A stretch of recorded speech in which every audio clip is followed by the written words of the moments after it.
Próxima apresentação, agora com a senhora Laila Panini Laborda.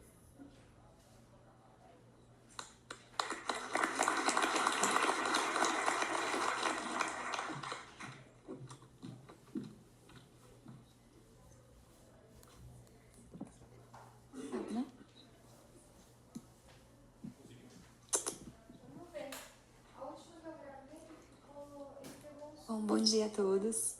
Eu vou apresentar hoje o Projeto Servir, que é um projeto que nasceu com estratégia de assistência em saúde para populações vulneráveis. Eu sou médica, atualmente médica voluntária no ambulatório de dor da HC, e esse é um projeto que surge com esse questionamento. Qual que é a população vulnerável no Brasil? A gente tem visto ao longo desse congresso todo que, mesmo que a gente tenha o SUS e que dados mostrem que ele atende 93 a 95% da população como um todo, a gente vê que, na prática, essas pesquisas são feitas com uma amostra de cerca de 205 mil pacientes, e, em sua maioria, pessoas que estão na zona urbana, enquanto a gente ainda tem 25 milhões de pessoas em áreas rurais. A gente viu na palestra de ontem sobre saúde indígena que muitas vezes o desafio não é que não tem o SUS lá, mas às vezes não tem o exame ou é muito caro para deslocar esse paciente para que ele consiga fazer um exame ou consiga chegar num atendimento de um médico especialista. E diante disso, a gente vê que tem uma distribuição que não é homogênea. A região sul e sudeste do Brasil ocupam cerca de 50% dos, elas, na verdade, têm 50% dos médicos especialistas do Brasil. E aqui tem um estudo que mostra a distribuição de como ficou a questão da atenção básica, recursos, e as áreas que estão mais para laranja são as áreas que têm menos em comparação com as áreas azuis. E diante disso surgiu o Projeto Servir, justamente com essa fala de que o pouco que você pode fazer pode ser muito para quem precisa, que é do Dr. Benedito Amorim, um dos nossos fundadores. E essa é a realidade que a gente encontra quando a gente vai para a missão em lugares extremos do Brasil. Essas filas quilométricas de pessoas que andam 18 horas para poder chegar naquele ponto de atendimento. Essa criança que eu estou segurando no meu colo, ela teoricamente tem 3 anos de idade, mas ela tem sérias marcas assim de sequela de desnutrição, atraso no desenvolvimento. O cabelinho era todo frágil, quebradiço por falta de proteína. Isso é no sertão, em casa de pau a pique. Muitas vezes em cidades que têm 6 ruas ao todo.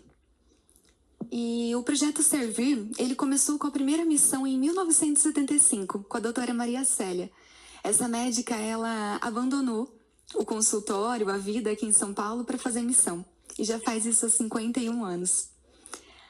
Em 2003 foi quando a gente introduziu no Projeto Servir o atendimento odontológico.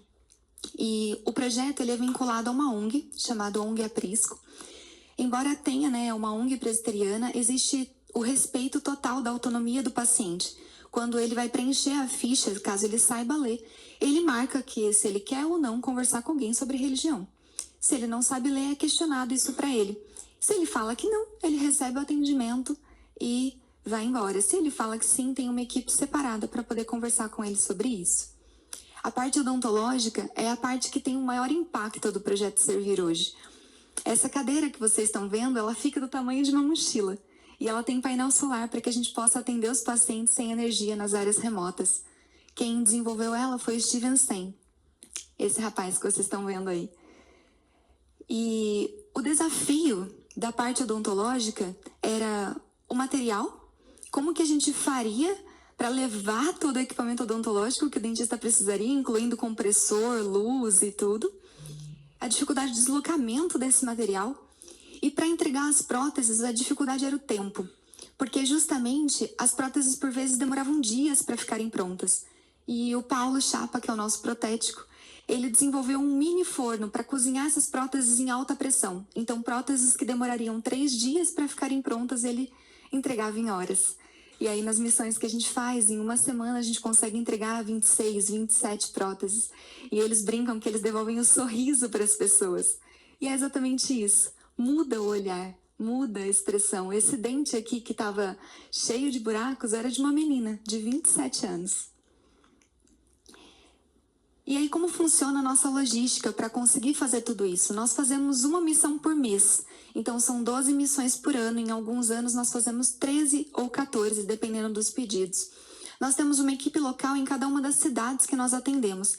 Essa equipe local providencia hospedagem, a divulgação do atendimento local e a alimentação para os voluntários, seja em território internacional, nacional, população indígena. E aí a gente tem a coordenação. Então, a parte médica, eu e o Dr. Eduardo fazemos a logística de levantar os voluntários e organizar a parte da farmácia. Nós recebemos doação da farmácia da Embraer. Então, nós conseguimos levar as medicações conosco, para que o que for prescrito já seja também entregue para os pacientes. E a parte da coordenação da odontologia fica com o Paulo, que organiza essa parte de levar os materiais e providenciar a compra do que precisa, gerando assim o atendimento na população. Para nós termos os voluntários, nós temos um grupo no WhatsApp, na comunidade. É um grupo só de recados, então lá fica o calendário completo de todas as missões. Os voluntários sabem através de indicação, através do Instagram. E assim a gente consegue fazer a seleção, porque é muito difícil você encontrar um médico, um voluntário que consiga viajar 13 vezes no ano. Mas você consegue encontrar, dentro de um grupo de 300 pessoas que conseguem viajar uma vez por ano. E assim a gente consegue formar a equipe completa. Para a gente selecionar os locais, vem por meio de pedidos de prefeitura, de comunidades locais. A partir daí, a gente faz uma visita piloto para analisar, realmente ver se é uma população vulnerável, que tem essa necessidade, antes de agendar a missão. E existe um ponto que é diferente de outros projetos, que muitas vezes as pessoas fazem o projeto, mas aquilo é quase como um fogo de chão. Depois que vai embora, é muito difícil voltar na mesma cidade. O Projeto Servir não faz isso. A gente volta na mesma cidade pelo menos 4 anos. E a intenção é justamente criar uma equipe local. No Sertão, por exemplo, nós começamos fazendo assim. Demorou 5 anos, mas nós montamos uma equipe local completa. A gente não precisa mais mandar a equipe para lá, porque eles já têm a equipe própria e a gente só manda o protético. E aqui fica o convite. Diante de todos os atendimentos que nós já fizemos ao longo desses 31 anos, já passaram de 108 mil pessoas atendidas, 14 mil nos últimos 4 anos, que foi quando a gente começou a tabelar de uma forma mais estruturada todos os atendimentos. Não tem só médicos e dentistas, tem fisioterapeutas e tudo mais. E fica o convite para vocês, se você aceita o desafio de usar o seu conhecimento para impactar vidas, além das paredes do seu hospital, além da clínica que você trabalha, tem um grupo ali da equipe geral e o QR Code aqui do lado é da equipe médica. E aí eu abro para perguntas.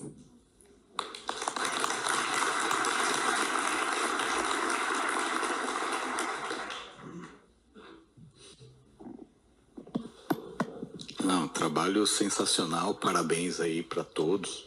E o financiamento são doações? São doações. Tá, acho que você devia pôr um QR Code para doações também. Poderia, perdi a oportunidade. E achei interessante, o Paulo Chapa, ele é o protético, né? Protético. Faz as chapas, né? Por isso o nome, imagina. O cara nasceu com uma vocação mesmo. Mas é muito interessante isso. E, eventualmente, uma coisa que dá para agregar, porque tem um caráter mais que assistencial. Acho que tem uma questão educação, outras vertentes. Acho que o próximo módulo a gente vai falar de apoios em desastres. E aí você vai ter educação, o próprio grade vai falar, vai ter fisioterapia em desastre, entre outras coisas, psicologia, fisioterapia, educação e o grade. E acho que é alguma coisa que a se pensar. A educação em situações de desastre é importante, mas eventualmente numa situação de populações vulneráveis, por mais que exista, de repente você pode pensar em algo que dê suporte ao trabalho que já fazem com essas populações vulneráveis. Seria interessante, eventualmente você consegue agregar. Até te sugiro conversar com o palestrante que vai estar aqui para saber. Acho que tem mais outros grupos que fazem esse trabalho também. E uma coisa fundamental é a sustentabilidade do projeto que vocês encontraram, né? Então, você vai fazer 4 anos com recorrência, tudo, mas a ideia é que exista um movimento local para que eles continuem, né, colocando em prática o que vocês levam. E aí você consegue abordar uma maior quantidade de pessoas. Parabéns aí. Exato. E a questão de desastres, muitas vezes a gente tem também pedidos para atuar em situações de emergência. Então, no terremoto do Haiti, em 2010, a gente mandou uma equipe médica também para lá. E nas enchentes do Rio Grande do Sul também. A gente foi, acho que a segunda ou terceira equipe também que chegou. E aí fica essa recorrência para atendimento na saúde em geral, em populações vulneráveis ali. A ideia é tentar transformar a saúde daquele lugar.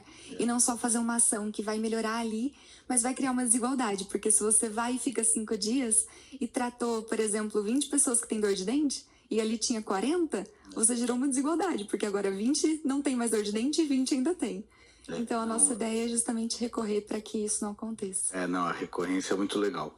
Mas parabéns aí, viu? Obrigada.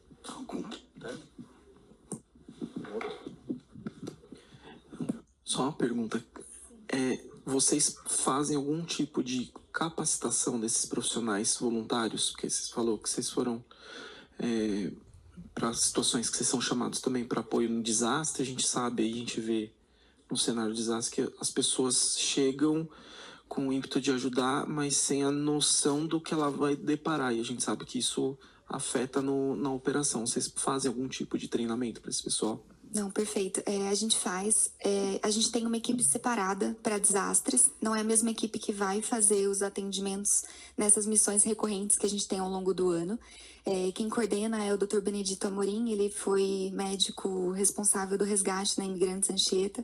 Então, ele promove esse treinamento e ele já seleciona pessoas para a equipe que já tem experiência com desastre. Tem uma equipe do Parrilha, se eu não me engano, que eles fazem uma equipe da parte de enfermagem, em bombeiros e tudo. Então, eles fazem, junto com a equipe médica do Dr. Benedito, agregam o restante da equipe multidisciplinar para poder ir. Então, são equipes diferentes mesmo. Obrigada.